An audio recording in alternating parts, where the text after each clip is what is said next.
Hello dear, welcome to Phoenix Edu. तो आज के वीडियो में हम डिस्कस करने वाले हैं क्लास 11 चैप्टर नंबर 2 जिसका नाम एटॉमिक स्ट्रक्चर है। उसके लेवल 1 के क्वेश्चन को डिस्कस करेंगे। तो यहाँ पे क्वेश्चन नंबर 1 to 20 जो है वो डिस्कस किया जाएगा। तो चलिए देखते हैं हमारा पहला क्वेश्चन क्या कहता है। Which of the following is iso electronic with N2O। तो N2O के साथ आइसो इलेक्ट्रॉनिक स्पीसीज कौन सी होगी, तो आपको बताना है। हमारा जो है वो N2O। तो इसमें नंबर ऑफ इलेक्ट्रॉन देख लेते हैं। आइसो इलेक्ट्रॉनिक का मतलब होता है, आइसो इलेक्ट्रॉनिक मतलब जहाँ पे नंबर ऑफ इलेक्ट्रॉन सेम हो, तो नंबर ऑफ इलेक्ट्रॉन्स जो है वो सेम हो, राइट। तो N2O में देखो नाइट्रोजन 7 × 2 प्लस ऑक्सीजन में 8 इलेक्ट्रॉन होते हैं, तो 14 और प्लस 8, ठीक है ना। तो ये 22 इलेक्ट्रॉन्स। तो 22 इलेक्ट्रॉन्स कहाँ पर हैं ये बताना है हमें। तो NO में कितने इलेक्ट्रॉन्स हैं, तो NO तो यहाँ पे 7 + 8 तो 15 इलेक्ट्रॉन्स हैं यहाँ पे, तो राइट। N2O5 की बात करें तो क्या यहाँ पे 14 + 40, राइट। तो कितना हो जाएगा, 54 इलेक्ट्रॉन्स हो जाएंगे। CO2 की बात करते हैं तो CO2 में कार्बन में 6, ऑक्सीजन में 8 × 2 तो 16 और 6 कितना हो जाएगा, ये 22 इलेक्ट्रॉन्स। और CO की बात करते हैं तो CO में कार्बन 6 एंड ऑक्सीजन में 8, ठीक है ना, 14 इलेक्ट्रॉन्स हो जाएगा। तो 22 इलेक्ट्रॉन्स किस में है, CO2 में। तो आपका आंसर जो है वो 3rd हो जाएगा, राइट। तो 22 इलेक्ट्रॉन्स CO2 में मिलेंगे आपको। आगे देखो, which one of the following pair represent isobars. तो आइसोबार का मतलब क्या होता है, Z जो है वो कैसा हो, सेम ना हो, लेकिन A जो है वो सेम हो, राइट। तो A जो है वो आपका कैसा है, सेम है, राइट। तो आपका आइसोबार बनेगा। और Z जो है वो कैसा है आपका, डिफरेंट, ठीक है ना। तो देखो ज़रा इसमें पहचानो, यहाँ पे आपका ये 4 वाला देखो, ये मास सेम है, एटॉमिक नंबर डिफरेंट है, तो आपका जो है वो आइसोबार्स हो गए, ठीक है ना। आगे बढ़ते हैं। Cathode rays are made up of. तो कैथोड रेज जो है वो बनी होती है नेगेटिव चार्ज पार्टिकल्स से, right.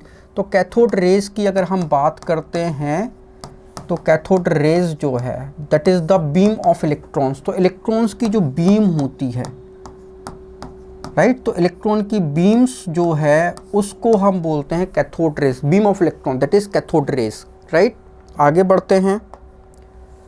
Which one of the following pair is not correctly matched. तो कौन सा पेयर जो है करेक्टली मैच्ड नहीं है, रदरफोर्ड ने प्रोटॉन, ओके चलेगा, ठीक है। वैसे गोल्डस्टीन आता है यहाँ पे, लेकिन कहीं कहीं रदरफोर्ड लिखा है तो कंसीडर कर लेते हैं। जे थॉमसन इलेक्ट्रॉन चलेगा, चैडविक न्यूट्रॉन चलेगा, बोर्स ने आइसोटोप्स नो। तो आइसोटोप जो है वो हमारा सोडी, ठीक है, फ्रेंडलिक सोडी एंड एस्टन इन्होंने दिया था, राइट।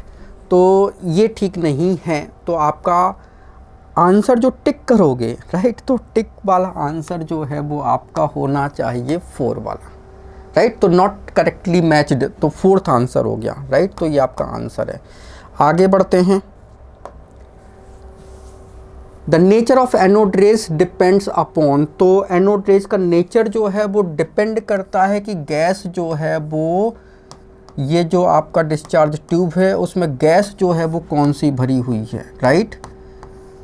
तो गैस यहाँ पे ये हम जो है वो लगा देते हैं आपका वैक्यूम पंप, ठीक है। तो यहाँ पे गैस कौन सी भरी हुई है, क्योंकि आपका जो एनोड रेज होती है, एनोड रेज का मतलब होता है पॉजिटिव आयन, ठीक है।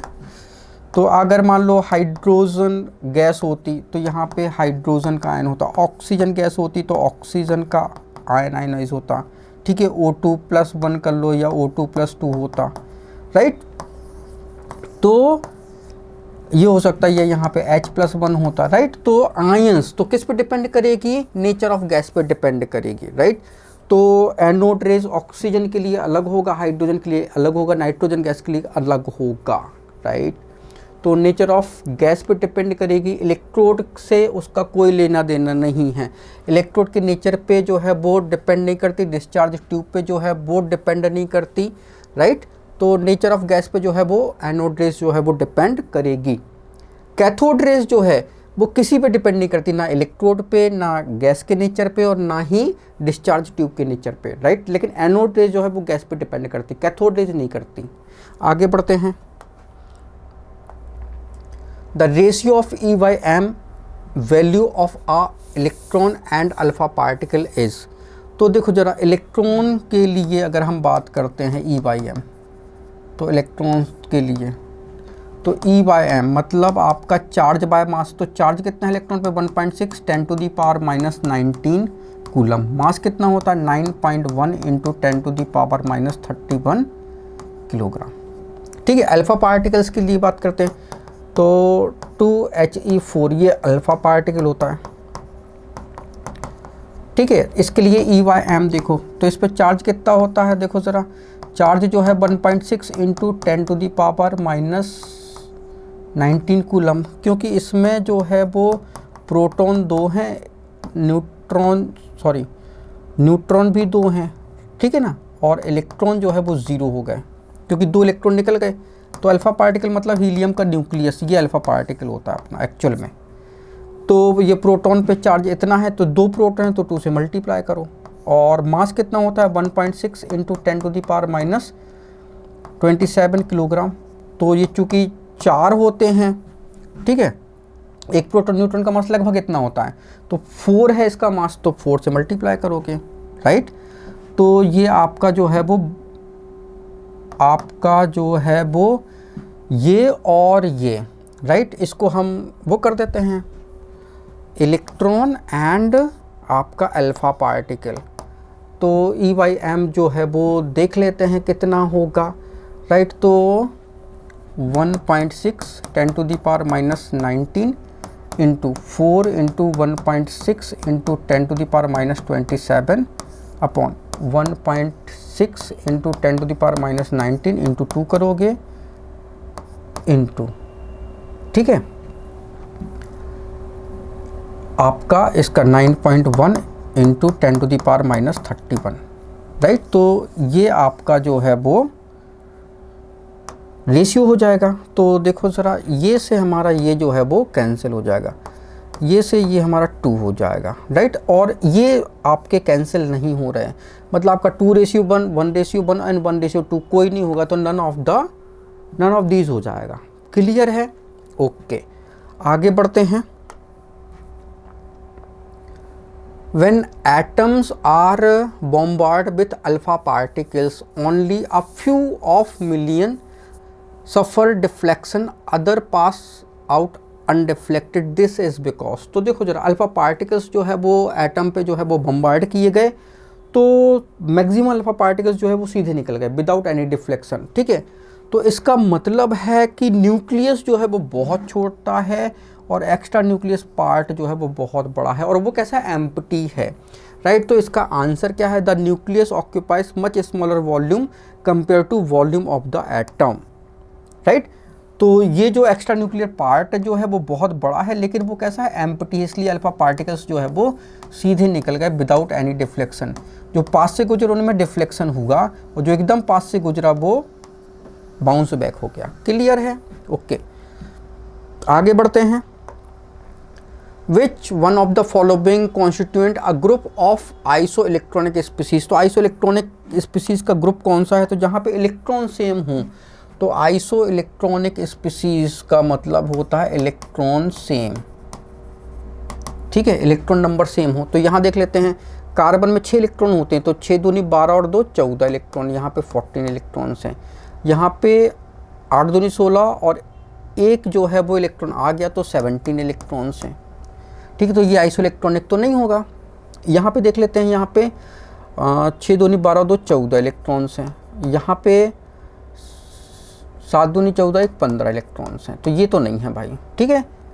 अब फिर इसमें देखते हैं, ठीक है, इसमें देखो 7 दूनी 14 इलेक्ट्रॉन्स है, इसमें 14 इलेक्ट्रॉन्स, इसमें आपका देखो ये 14 इलेक्ट्रॉन्स इसमें हैं और इसमें 14 इलेक्ट्रॉन्स हैं। यस, तो ये स्पीशीज़ आइसोइलेक्ट्रॉनिक हो गई। क्लियर है? अगर हम इनमें देखें, इसमें तो 6 और ये 8, ठीक है, तो 14 इलेक्ट्रॉन्स। इसमें देखें तो 14 इलेक्ट्रॉन्स, इसमें देखें तो 8 दूनी 16 और 17 इलेक्ट्रॉन्स, तो ये डिफरेंट हो गया, ठीक है ना। 6 दूनी 12 तो 14 इलेक्ट्रॉन्स, ठीक है। तो आपका सेकंड करेक्ट है। इसमें 14, इसमें 17 इलेक्ट्रॉन्स हो जाएंगे, इसमें जो है वो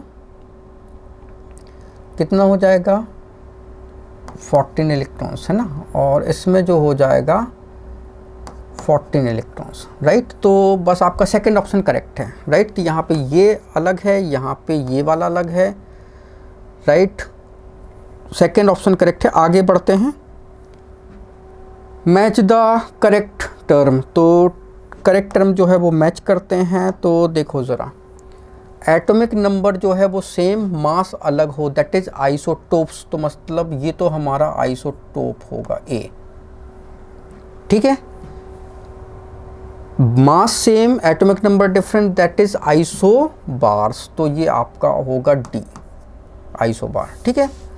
थर्ड देखो, इसमें न्यूट्रॉन्स देखो 44 है और इसमें भी 44 न्यूट्रॉन्स हैं, तो 44 न्यूट्रॉन्स, तो ये आइसोटोन्स होगा, मतलब कि आपका हो जाएगा ये बी। 92 ये और 90 ये, मतलब थोरियम और यूरेनियम। तो यहाँ पे देखो डिफरेंस, देखो ज़रा इसका हम बता देते हैं। यूरेनियम 92 एंड 235 है। जब इससे एक अल्फ़ा पार्टिकल निकाल दो, 2He4 निकाल दो, तो क्या होता है, मास में 4 का और एटॉमिक नंबर में 2 का कम हो जाता है। तो 90 से 90 बनेगा, तो ये थोरियम के लिए हो जाएगा, और मास 4 कम कर दो तो ये 231 बनेगा। तो एक अल्फ़ा पार्टिकल निकलने पे आइसोटाइफर बनता है, राइट, याद रखना। तो ये आपका सी हो जाएगा। और ये क्या है, एटॉमिक नंबर सेम, मास जो है वो अलग अलग है, तो आइसोटोप्स बनेगा, मतलब ए बनेगा। तो बस आपका देख लो ज़रा, फर्स्ट का ए, सेकंड का डी, थर्ड का बी, फोर्थ का सी एंड फिफ्थ का ए, मतलब आपका ए ऑप्शन जो है वो करेक्ट हो गया। क्लियर है? आगे बढ़ते हैं।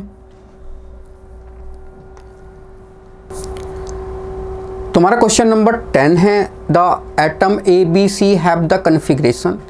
ए जो है वो हमारा Z कितना है, 90, और मास कितना होगा, तो ये हमारा 90 + 146, ओके। तो ये हो जाएगा हमारा ए जो है, एटॉमिक नंबर तो 90 हो जाएगा और मास कितना हो जाएगा, ये 236 हो जाएगा, ठीक है, ओके। बी देख लेते हैं। बी में क्या है, एटॉमिक नंबर 92 और मास कितना हो गया, 92 + 146।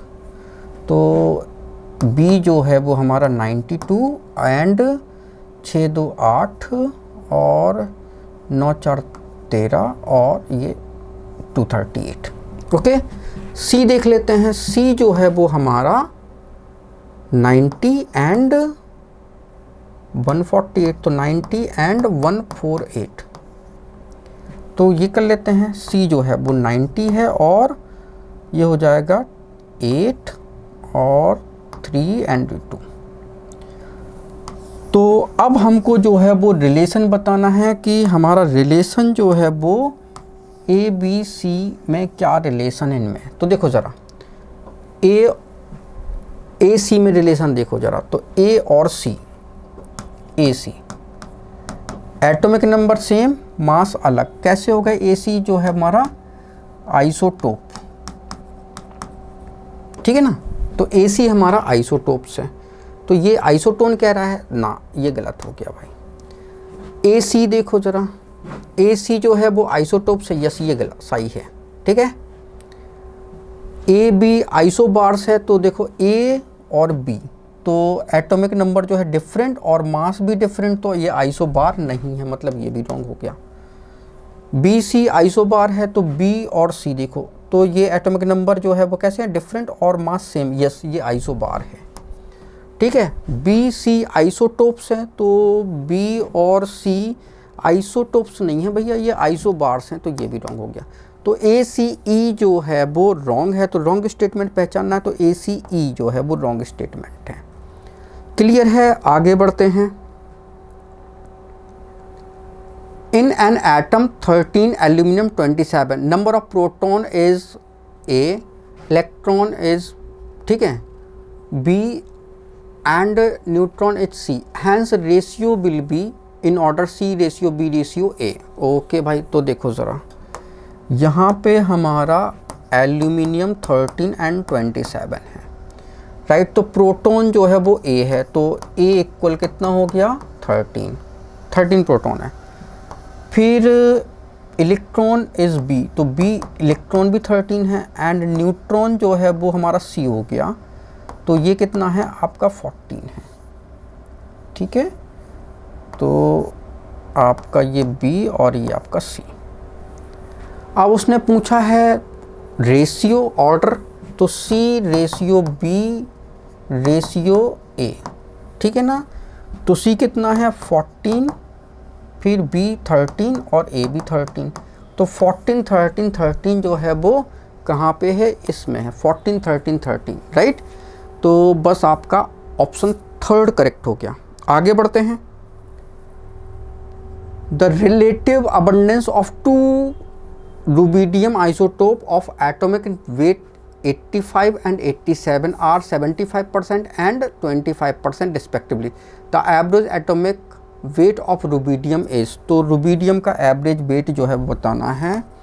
तो एवरेज वेट ऑफ रुबिडियम क्या होता है, that is the percentage weight of rubidium into उसका एटॉमिक वेट, ठीक है। ये फर्स्ट आइसोटोप का प्लस सेकेंड आइसोटोप का परसेंटेज और उसका एटॉमिक वेट, ठीक है। दो आइसोटोप्स थे अपॉन टोटल परसेंट, तो टोटल परसेंटेज तो 100 होगा। ओके, अब देखो ज़रा, उसने कहा है कि एवरेज एटॉमिक वेट जो है हमको निकालना है, तो एवरेज एटॉमिक वेट जो है वो हमारा आ जाएगा, कितना आ जाएगा, परसेंटेज जो है वो कितना दिया है 75% है, और एटॉमिक वेट जो है वो कितना है 85 प्लस सेकेंड का परसेंटेज 25 है और ये 87 है अपॉन 100, राइट। तो अब इसको थोड़ा सॉल्व करना पड़ेगा, तो जल्दी सॉल्व करने के लिए थोड़ा सा हम जो है वो हेल्प ले लेते हैं, ठीक है।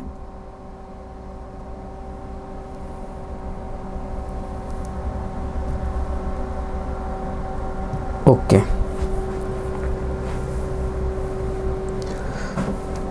सेवेंटी 75 इंटू 85, तो आपका आ जाएगा 6375 प्लस इसके बाद है आपका 25 into 87,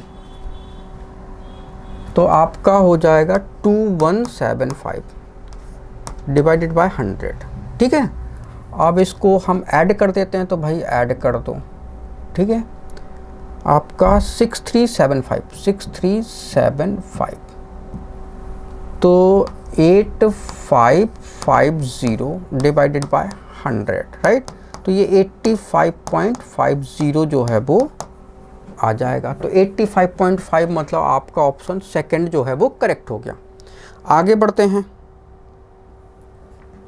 atomic weight of neon is 20.2, neon is mixture of neon 20 and neon 22, relative abundance of heavier isotope is, ठीक है। तो रिलेटिव अबंडेंस जो है वो बताना है, तो देखो हमको क्या क्या दिया है, एवरेज वेट दिया है, कितना है 20.2, ओके। फिर हमको नियॉन 20 और नियॉन जो है वो 22 है, तो इसको अगर हम, इसका हमें क्या बताना है, आपका रिलेटिव अबंडेंस, मतलब इसको अगर हम x मान लें तो ये हमारा 100 माइनस x हो जाएगा, ठीक है ना। ओके, तो बस सॉल्व कर लेते हैं।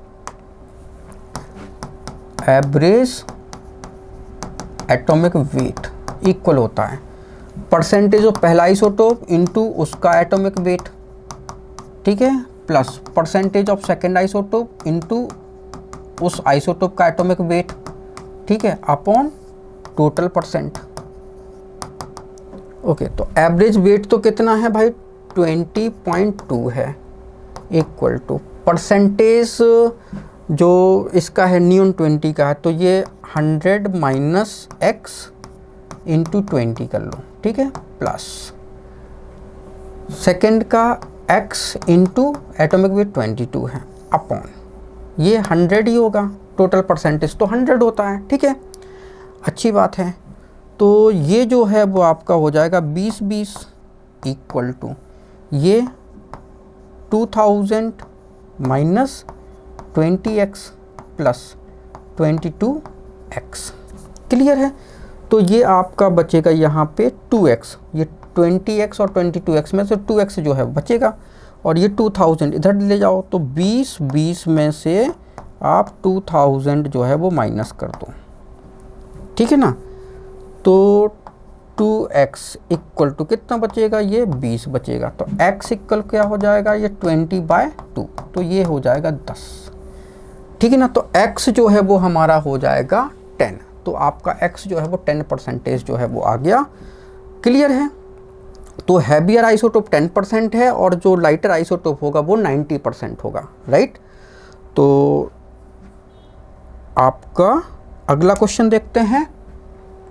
Naturally occurring boron has 2 isotope whose atomic weight are 10 and 11. Atomic weight of natural boron is 10.80.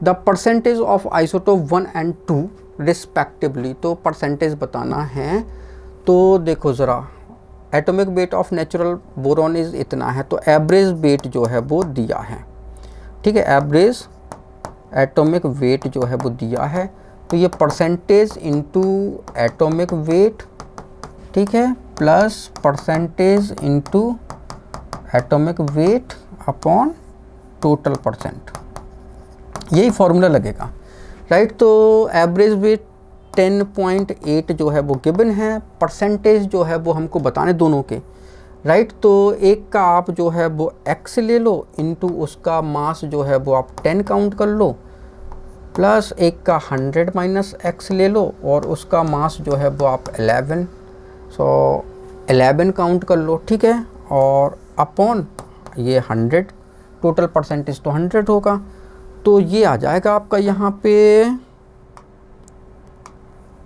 10.8 equal to, ठीक है, ये आपका कितना हो जाएगा, ये 10x हो जाएगा, प्लस, ठीक है, 11 से मल्टीप्लाई करोगे तो ये 1100 हो जाएगा, माइनस 11x, ठीक है, डिवाइडेड बाय 100, ठीक है ना।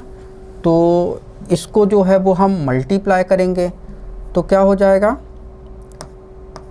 1080, ठीक है, इतना हो जाएगा, इक्वल टू 10x और 11x कितना हो जाएगा, ये माइनस 1x हो जाएगा, प्लस 1100। तो हम क्या करेंगे, इसको जो है वो हम इस तरफ ले आएंगे, तो ये 1080 minus 1100 equal to minus x, तो ये बचेगा आपका minus 20 equal to minus x, तो x इक्वल टू हो जाएगा 20। तो x जो है वो हमारा 20% है, ठीक है, तो 20% जो है वो लोअर वाला होगा और 80% जो होगा वो हायर आइसोटोपिक होगा, राइट। तो 20 एंड 80 जो है वो आपका आ जाएगा। आगे देखो, let mass of electron is half, mass of proton is 2 times and mass of neutron is 3/4 of original. The find out new atomic weight of oxygen 16 atom. तो ऑक्सीजन 16 है, ठीक है, तो इसका एटॉमिक नंबर तो 8 होगा, तो इसमें हम देख लेते हैं प्रोटॉन, इलेक्ट्रॉन एंड न्यूट्रॉन कितने हैं। प्रोटॉन 8 होगा, इलेक्ट्रॉन भी 8 होगा और न्यूट्रॉन भी 8 होगा, ठीक है ना। अब क्या कहता है वो कि नया जो बना ऑक्सीजन, ठीक है, उसमें जो है वो इलेक्ट्रॉन इज हाफ, तो इलेक्ट्रॉन हाफ कर दिए, तो इलेक्ट्रॉन पहले थे, ठीक है, इलेक्ट्रॉन पहले थे 8, तो ये अब हुआ 4, हाफ हो गए, ठीक है। फिर प्रोटॉन इज 2 टाइम्स, तो प्रोटॉन 8 थे, तो अब ये प्रोटॉन जो है वो 16 हो गए, डबल हो गए, ठीक है। एंड न्यूट्रॉन इज 3/4, तो न्यूट्रॉन तो 8 थे, ठीक है, न्यूट्रॉन जो है वो 8 थे, तो इसका 3/4 कितना हो जाएगा, ये 4 दूनी 8, तो ये 6 हो जाएंगे, okay. The find out new atomic weight, तो न्यू एटॉमिक वेट कितना हो जाएगा, तो भाई एटॉमिक नंबर तो इसका कितना रहेगा, प्रोटॉन की इक्वल, तो प्रोटॉन तो डबल हो गए, तो 16 हो जाएगा एटॉमिक नंबर। मास कितना हो जाएगा, मास जो है वो प्रोटॉन एंड न्यूट्रॉन का सम, तो 16 और 6 कितना हो जाएगा, ये आपका 22 हो जाएगा, ऐसा हो जाएगा, ठीक है। तो फिर क्या है, मास इंक्रीज हुआ कि डिक्रीज हुआ, तो मास तो इंक्रीज हुआ, तो इंक्रीज्ड मास कितना हुआ, ये पहले था 16 और 22 हो गया, तो मतलब 22 से 16 जो है वो कम कर दो, राइट। और अगर उसने परसेंटेज पूछा तो 16 × 100 कर लो, तो ये आपका कितना हो जाएगा, ये आपका हो जाएगा 6 और ये 16, ठीक है, इंटू 100, तो 2 3 6 8, 4 दूनी 8 और ये 25, ठीक है, दैट इज़ द 75/2, तो 2 3 6, 2 7 14, 2 5 10, तो 37.5% जो है वो इंक्रीज हो गया, तो इंक्रीज्ड मास परसेंट, ठीक है। तो ये 37.5 आपका ऑप्शन जो है वो 1 करेक्ट हो जाएगा, ठीक है, ओके। तो अब आगे देखते हैं next. In 7 nitrogen 14 if mass attributed to electron were doubled and the mass attributed to proton were halved, the atomic mass would become approximately कितना होगा। तो देखो ज़रा, ये हमारे पास 7 नाइट्रोजन 14 है, तो इसमें प्रोटॉन तो 7 है, इलेक्ट्रॉन भी 7 है, एंड न्यूट्रॉन जो है वो 14 - 7, तो ये भी 7 है। अब नया कंडीशन क्या है, तो देख लेते हैं नाइट्रोजन का नया कंडीशन क्या है। प्रोटॉन क्या हो गया भाई, देखते हैं, वो कहता है इलेक्ट्रॉन बेयर डबल्ड, तो इलेक्ट्रॉन को भैया डबल कर दो, तो इलेक्ट्रॉन 7 से हो गए 14, okay. The mass attributed to proton were half, तो प्रोटॉन जो है वो 7 थे, तो 7/2, मतलब ये दैट इज़ द 3.5 हो गया, okay. And atomic mass become approximately, तो एटॉमिक मास जो है वो कितना आएगा, ठीक है ना। तो देखो ज़रा, इसमें न्यूट्रॉन का कुछ दिया है क्या, electron were doubled, the mass of attributed proton were halved, the atomic mass would be, ठीक है ना, ओके। तो न्यूट्रॉन का तो यहाँ पे कुछ भी नहीं हुआ, तो न्यूट्रॉन अभी 7 ही है। तो मास क्या होता है, proton plus neutron, that is 7 + 3.5, तो कितना हो गया मास में, तो 10.5 ये मास हो गया, तो मास तो डिक्रीज हो गया, मास यहाँ पे 14 था और 10.5 हो गया, तो दैट इज़ द डिक्रीज, ठीक ना। तो डिक्रीज्ड मास परसेंट जो है वो हम निकालेंगे, तो डिक्रीज्ड मास कितना हो गया, दैट इज़ द 14 - 10.5, कितना हो गया, दैट इज़ 3.5, ठीक है। तो डिक्रीज्ड मास जो है वो 3.5 हो गया, और अगर हमें इसे परसेंटेज में निकालना है तो अपॉन 14, इनिशियल मास तो 14 था, इंटू करोगे ये 10.5 था, इंटू 100 कर दोगे, ठीक है ना। तो ये 3.5 14 × 100, तो 7 और ये कितना हो जाता 50, मल्टीप्लाई कर दो, तो 50 × 3.5, ये 175 और डिवाइडेड बाय 7, ठीक है।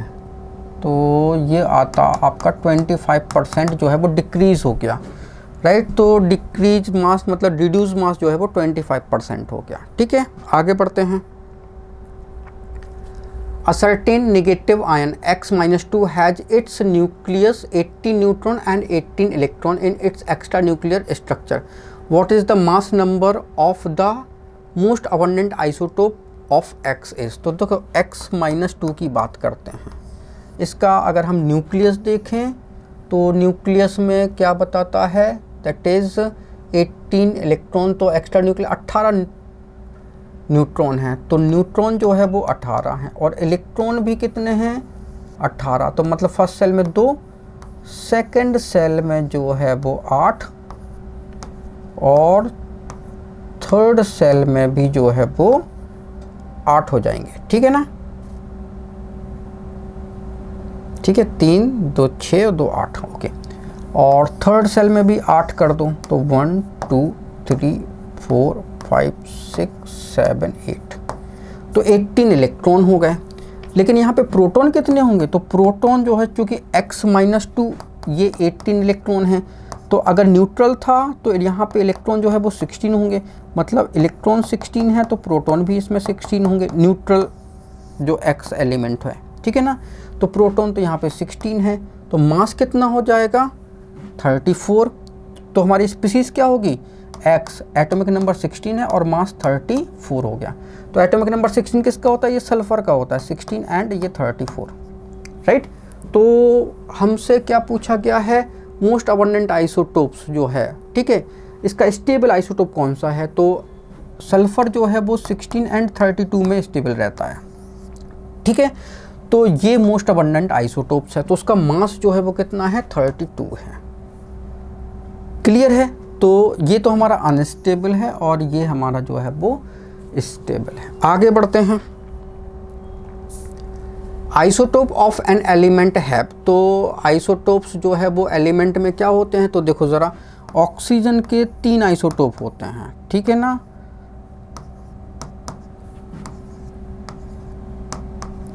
तो इनमें प्रोटॉन जो है वो 8, इलेक्ट्रॉन भी 8 एंड न्यूट्रॉन जो है वो डिफरेंट होते हैं। तो इलेक्ट्रॉन सेम है, दैट इज़ केमिकल प्रॉपर्टी जो है वो सेम होती है, राइट। और मास चूँकि अलग है तो फिजिकल प्रॉपर्टीज डिफरेंट। तो आइसोटोप्स के लिए क्या होता है, दैट इज़ केमिकल प्रॉपर्टीज़, ये तो सेम होंगी लेकिन फिजिकल प्रॉपर्टीज ये कैसी होगी, डिफरेंट होगी, क्योंकि मास अलग अलग हैं, राइट। तो केमिकल प्रॉपर्टीज सेम और डिफरेंट फिजिकल प्रॉपर्टीज, आपका 1 ऑप्शन हो जाएगा। अगला देखते हैं, the charge to mass ratio of proton is. तो प्रोटॉन का चार्ज मास रेशियो बताना है, मतलब स्पेसिफिक चार्ज बताना है। तो E/m किसके लिए बताना है, प्रोटॉन के लिए कितना होगा। तो चार्ज प्रोटॉन का होता है 1.6 10⁻⁻19 कूलम और मास कितना होता है 1.673 इंटू 10⁻⁻24 ये ग्राम होता है। क्योंकि ये सब यूनिट ग्राम में तो हम ग्राम ले लेते हैं, तो ये जो है वो कटेगा लगभग 1 टाइम्स, ठीक है ना। तो इसको हम लगभग 1 ले लेते हैं और ये ऊपर जाएगा तो प्लस का 24 हो जाएगा, तो ये आपका 10⁻⁵ जो है वो 5 हो जाएगा, राइट। तो 10⁻⁵ तो जो है वो कहीं नहीं दी गई है, तो ये लगभग आपका 10 है, तो इसको आप 10 बना लोगे इंटू 10⁻⁴ हो जाएगा, राइट। अगर आप इसको डिवाइड करते हो तो ये आपका 9.55 10⁻⁴ कूलम पर ग्राम आ जाएगा, ठीक है। तो डिवाइड कर ही लेते हैं, तो 1.6 डिवाइडेड बाय 1.673 इक्वल टू, ठीक है। तो ये आपका 0.956 इंटू 10 की पावर जो है वो 5 आया। तो एक्सपोनेंशियल नोटेशन में एक डिजिट के बाद ही डेसिमल आता है, तो आपको ऐसा ही लिखना पड़ेगा, तो ये आपका आ जाएगा, ठीक है ना। तो सेकंड ऑप्शन करेक्ट है। आगे देखते हैं, the charge to mass ratio of alpha particle is approximately the charge to mass ratio of proton, ठीक है ना। तो अल्फ़ा एंड प्रोटॉन, ये अल्फ़ा है, इसके लिए जो है वो E/m कितना होगा, राइट। तो इलेक्ट्रॉन एंड मतलब चार्ज बाय मास कितना होगा, तो E/m। तो चार्ज जो होता है अल्फ़ा पार्टिकल मतलब होता है 2He4, मतलब यहाँ पे प्रोटॉन 2 हैं और मास जो है वो ठीक है, मतलब न्यूट्रॉन भी 2 हैं, इलेक्ट्रॉन 0 है, तो मास 4 टाइम्स है और चार्ज भी 2 टाइम्स है, ठीक है ना। तो 2 इंटू चार्ज कितना होता है 1.6 इंटू 10⁻⁻19 कूलम। एक प्रोटॉन का चार्ज इतना होता है, चूंकि इसमें प्रोटॉन 2 है तो 2 से मल्टीप्लाई करो, चार्ज हो गया अपना। मास कितना होता है, एक प्रोटॉन या न्यूट्रॉन का मास 1.673 इंटू 10⁻24 ग्राम होता है, ठीक है। चूंकि 4 न्यूट्रॉन प्रोटॉन कितने होगा टोटल 4, तो 4 से डिवाइड करना पड़ेगा, इसको मल्टीप्लाई करना पड़ेगा, राइट। ये मल्टीप्लाई कर दिया, तो ये E/m किसका हो गया, आपका अल्फ़ा का। और आपका E/m प्रोटॉन के लिए E/m देखते हैं, तो प्रोटॉन E/m देखो, प्रोटॉन के लिए तो चार्ज कितना होगा 1.6 इंटू 10⁻⁻19 कूलम, और मास कितना हो जाएगा 1.673 10⁻⁻24 ग्राम। अब हमें रेशियो निकालना है, तो रेशियो निकाल लेते हैं। तो ये अल्फ़ा बाय प्रोटॉन, ठीक है, अल्फ़ा के लिए डिवाइड कर दिया अपन ने, तो ये 2 इंटू 1.6 इंटू 10⁻⁻19, ठीक है, ये कूलम है, ठीक है, इंटू ये जो मास होगा प्रोटॉन का ये जाएगा ऊपर, ठीक है। तो कितना हो जाएगा 1.673 इंटू 10⁻⁻24, ओके, डिवाइडेड बाय ये 4 इंटू 1.673 इंटू 10⁻⁻24 इंटू इसका चार्ज ये है 1.6 इंटू 10⁻⁻19, ओके। तो क्या होगा, तो होना ये है कि आपका ये मास से आपका मास गया, ये आपका चार्ज से चार्ज गया, ये 2 और ये 4, तो ये 2 1/2, तो अल्फ़ा एंड प्रोटॉन का रेशियो 1/2 है, ठीक है। तो ये कितना हो जाएगा, तो अल्फ़ा पार्टिकल अप्रॉक्सीमेटली, ठीक है, charge mass ratio alpha particle is approximately charge mass ratio of proton, तो ये आपका हाफ हो जाएगा, तो आपका सेकेंड ऑप्शन करेक्ट हो गया, राइट। तो ये हमारा लेबल बन के क्वेश्चन हो गया 1 to 20। Thank you so much for watching this video. अगर वीडियो अच्छा लगा तो प्लीज़ इसको लाइक करें, इसको शेयर करें। अगर आपने चैनल को अभी तक सब्सक्राइब नहीं किया है तो प्लीज़ चैनल को सब्सक्राइब कर लें। Thank you once again for watching this video.